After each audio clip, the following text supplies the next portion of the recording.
And there's a consistent thread through here that these ideologies that they are designating as turning into potentially violent activities or being manifested in violent activities happen to be those of people who were using their First Amendment rights to oppose certain policies of the Biden administration. Now that's another way the machine works, is if you speak out against it, we know it calls you a racist and everything else. But what did it do over the last couple of years? Well, we covered this because it was a breaking story on Friday, right before we went live with Dr. Drew. If you opposed COVID policies, mandates, vaccines, et cetera, well, it turns out that the previous administration actually labeled you a domestic violent extremist. I hope I'm on a list somewhere. We're trying to get the full list. I've got to be on there. Here's Tulsi Gabbard on that.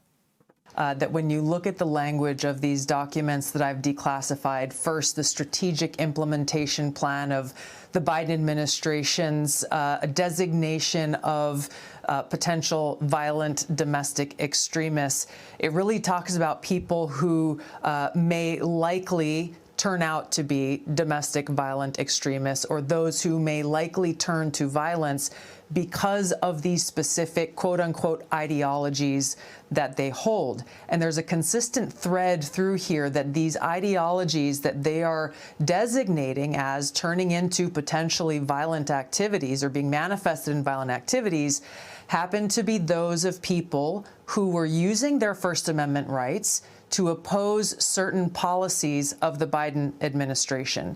And while some of the examples that are focused on there have to do with those who opposed the COVID vaccine mandates, those who opposed the mask mandates, parents who were concerned that their children going to school may be forcibly vaccinated with the COVID vaccine without the consent or awareness of parents. The list goes on, but it's not exclusive to this.